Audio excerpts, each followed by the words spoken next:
Olá, irmãos, graça e paz, como estão todos? Tudo bem? Espero que sim. Vamos à nossa reflexão das Escrituras e após nossa oração em família em favor da igreja. Amém? Gostaria de ler hoje Atos, capítulo 12, versículo 5. Diz assim: Pedro, pois, estava guardado no cárcere, mas havia oração incessante a Deus por parte da igreja a favor dele. Já no tempo de Jesus, o judaísmo admitia diversos segmentos religiosos, como os fariseus, saduceus, os zelotes, os essênios, etc. Quando nasce o cristianismo, inicialmente ele também era admitido nesse ambiente do mesmo jeito, como se fosse uma seita do judaísmo. Eles oravam no templo diariamente, tanto é que eles usavam o templo diariamente, sem problema algum. Eles estavam sempre orando, você vê lá isso em Atos 3, Pedro e João curaram um paralítico na porta formosa do templo de Jerusalém. Então, inicialmente o cristianismo parecia que seria mais uma seita do judaísmo. Entretanto, em Atos 7, Estevão faz um discurso perante as autoridades religiosas. O Estevão foi o primeiro que acho que caiu a ficha. Ele entendeu que o cristianismo não era uma seita do judaísmo, não fazia parte do judaísmo. E no seu discurso ele discorre sobre toda a história do povo hebreu, desde o chamado de Abraão até chegar em Salomão, com a construção do templo e tudo mais. Então ele vai fazendo essa história, passa pelo Egito, Moisés.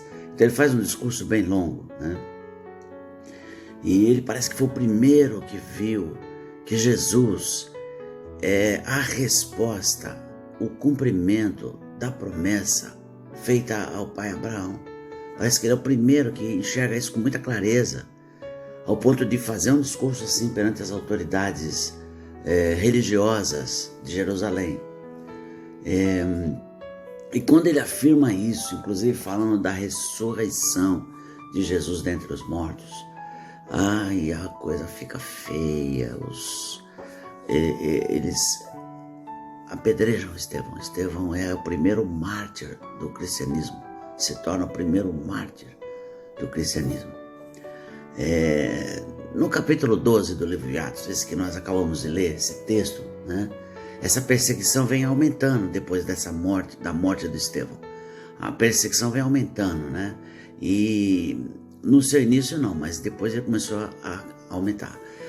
Nesse momento de Atos 12, estava no início o cristianismo, e a gente está falando do ano 44 depois de Cristo, E o rei citado, se você ler o comecinho do livro, do capítulo 12 de Atos, é o rei Herodes Agripa I, que reina sobre a Judéia.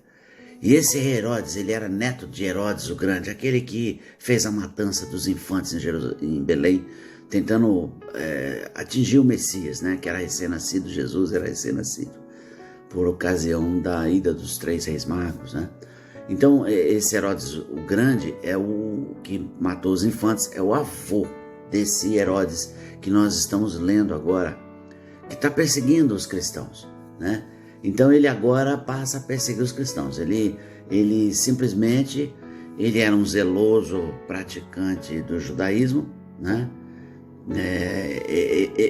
Ele prende alguns dos cristãos para maltratar, é isso que está falando em Atos 12, 1.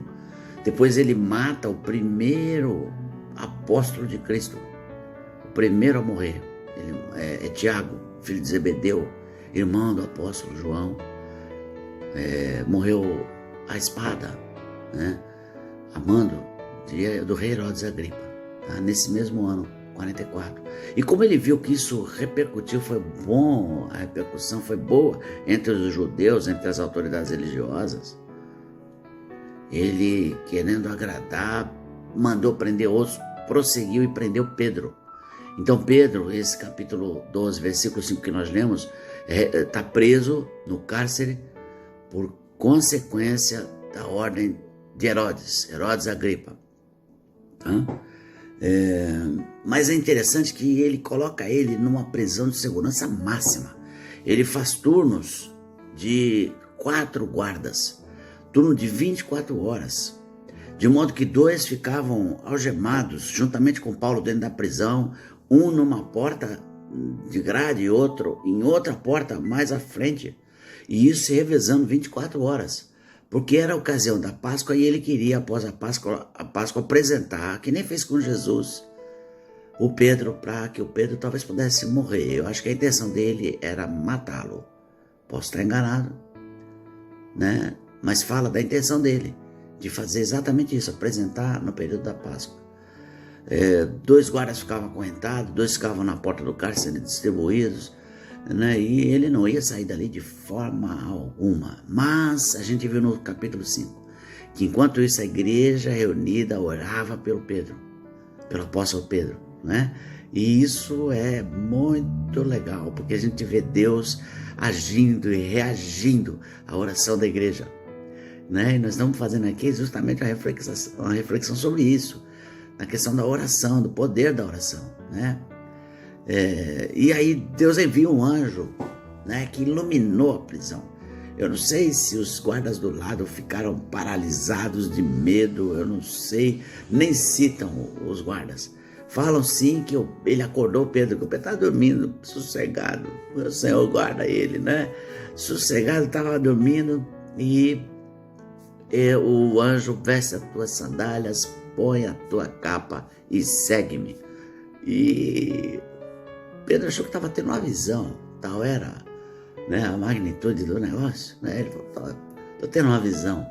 Quando ele chega em determinado local, já livre da prisão, ele vai passando e a porta vai se abrindo, as algemas caem dele e ele se solta, se levanta e sai andando junto com o anjo, e as portas vão se abrindo e ele vai saindo da prisão, né? Como se fosse ordem, né, da autoridade, liberta ele e ele saiu andando, né? Mas foi ordem da maior autoridade do universo, do Senhor Deus, né? E o anjo nem perguntou, mandou ele se levantar e sair, nem perguntou nada para os guardas, né? E o que acontece? O Pedro chegou lá, se viu livre.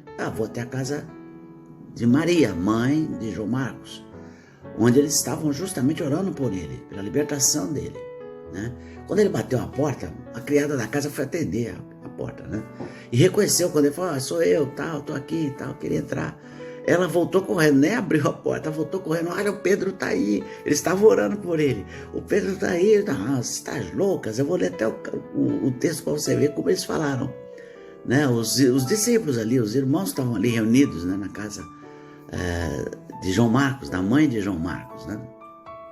Então eles disseram, está lá no versículo 15 e versículo 16 de Atos 12. Então eles lhes disseram: estás louca? Ela, porém, persistia em afirmar que assim era. Não, é o Pedro. Então disseram: é o seu anjo. Entretanto, Pedro continuava batendo a porta. Então eles foram lá, abriram, viram-no e ficaram atônitos. Não acreditaram, eles ficaram admirados. Nossa, o Pedro estava preso, não ia escapar disso, né? E eles estavam orando, então. Será que esses irmãos estavam orando sem a expectativa de que Deus os responderia? Será que eles duvidaram de que Deus livraria o seu servo das garras de Herodes? Parece que é isso, né? Bom, nós vemos 2 casos distintos, e isso é sempre importante a gente ter em mente. Um foi o de Tiago. Pedro, Tiago e João, vocês lembram? Eram os principais discípulos que andavam com Jesus, né? E o Tiago morreu. Um dos 3 morreu imediatamente antes do Pedro. Nada impedia que o Pedro morresse também, a não ser Deus, né? Só Deus que impediu, né? Mas esse outro morreu, então a gente também precisa ter isso em mente, né? Porque a soberania de Deus, e nós não entendemos, né, permitiu que Tiago morresse, Pedro não. Mas isso não importa para nós, porque o que Deus vai fazer ou deixar de fazer é Ele, quem sabe, Ele é o Senhor, né? Mas o que nós não podemos é orar sem fé, é orar sem crer que Deus pode nos libertar de uma prisão, por exemplo. Né? Nós podemos e devemos orar, e orar com fé, né? Sabendo que Deus atende a nossa oração. Mas às vezes, será que a gente também não sofre essas mesmas crises? Será que a gente não tem essas mesmas dificuldades? E às vezes a gente ora, mas nem estamos esperando que Deus responda a nossa oração. Vou pedir para o pastor orar, né? Vou pedir para os presbíteros orarem. A Escritura diz que muito pode por ser eficácia a súplica do justo. O justo sou eu e você. É lógico que a gente pode orar também com o pastor, presbítero, a gente pode orar também. Mas você deve orar e orar com fé. E Deus está ouvindo a sua oração. Tá certo? Ele quer fazer hoje mesmo, da sua casa, uma casa de oração. Assim como fez a de João Marcos, da sua mãe Maria. Ele quer fazer da nossa casa uma casa de oração. Ele quer que você exercite a sua fé, né? A sua fé nele. Tá? A igreja é a habitação de Deus. E Ele quer estreitar o relacionamento dele com você e comigo. Deus é bom e tem prazer em nos atender. Você tem orado nessas quartas-feiras, todas as quartas-feiras. Nesse período de pandemia, Ele quer que nós continuemos com a oração. A gente continue rogando a sua misericórdia. Parece que já estão encontrando uma vacina aí para a Covid que parece que vai ser eficiente, eficaz. Mas nós devemos continuar orando, porque Deus atende a nossa oração. Por isso a minha oração hoje é que nós possamos entender que precisamos sempre continuar orando, até que Deus defina alguma coisa com respeito à nossa oração. Mas que possamos chegar na sua presença com confiança, em nada duvidando. Que nós possamos chegar com fé, porque sem fé é impossível agradar a Deus. Ele pode fazer ou não fazer o que nós estamos pedindo, mas a gente tem que chegar com fé, crendo que Ele pode fazer. Precisamos nos aproximar confiadamente junto ao trono da graça.